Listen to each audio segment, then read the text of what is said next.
Welcome back to Outlook Portland. My guest this morning is Jeff Merkley.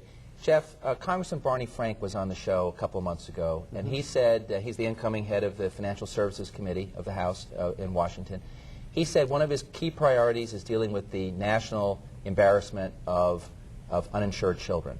John Kitzhaber was on the show last week, and he talked about a plan to address the fact we have so many uninsured children here in Oregon and how we can fix that. That's a key priority of yours. Tell us whether the governor's budget addresses that in a positive way from your point of view. Absolutely. His budget really gets an A+ in this area because it does call for insuring Oregon's children, and it's very consistent with the roadmap that we put out. I think we have to step back from just that piece and recognize what's going on here. We have had a health care system based on employment, and yet people move every 2 and 3 years between jobs, and lots of employers do not provide any health care at all.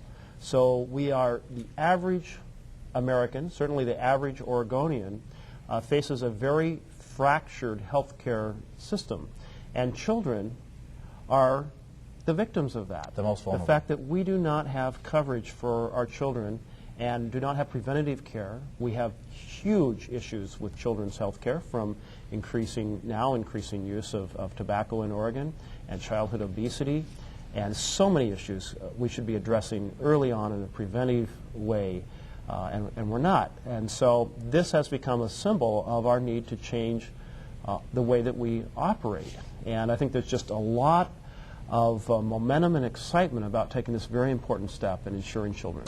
The Healthy Kids report that the Commission on Children has issued to the legislature, the governor saying this is a priority. I noticed that the governor's proposal is to increase the cigarette tax, to bring it to a level that's equal to what we have in the state of Washington, our sister state. Is that a politically possible solution? Oh, I'd like to know the answer to that. We're going to find out in the next few months.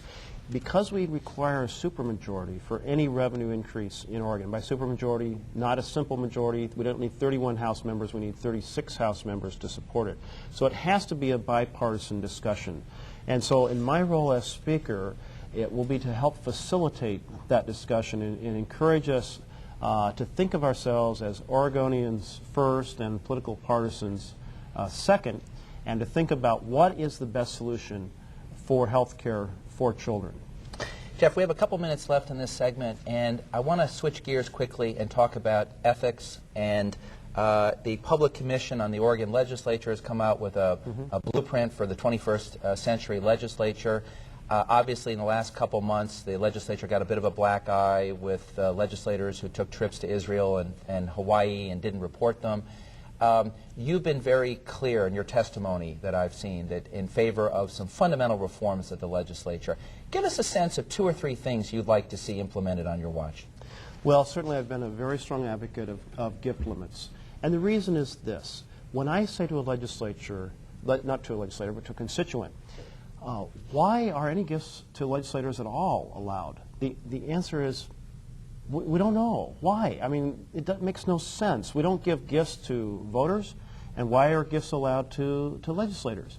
And what the gifts do is inevitably they become a symbol of a legislature that is out of touch with their constituents, with the people of the state.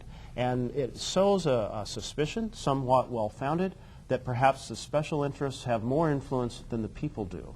And so this is a very important issue for us to address in the coming legislature. So a ban on gifts from lobbyists and from Yes, others. absolutely. And we are talking about entertainment, we're talking about travel and lodging. The lobbyist takes you out to lunch, you pick lunches. up the tab for yours and not someone else. And this will be a huge cultural shift. And any cultural shift is hard for an institution to go through. And so I think it's going to take some considerable advocacy to get there. But if not now, when? I mean, this is the moment to make that shift and tell the people of the state, we are here doing your business. It's interesting. We can talk about budget priorities, we can talk about a vision for the state, but ultimately the success by which your speakership is judged may be on the reform agenda, getting rid of gifts, having legislators not accept free meals, some other pieces of that, and communicating to the public that you're really doing the public's business. Well, and gifts are just a piece of it. What I think even more important than that to the public is that we restore a respectful dialogue and really wrestle with the issues facing Oregonians. And there are a number of rule changes that I'm proposing that would help restore that, but it's also going to involve kind of the attitude that the leadership projects. I'm getting the signal again. We've got to take a quick break, and we'll be right back with Jeff Merkley. Please stay tuned.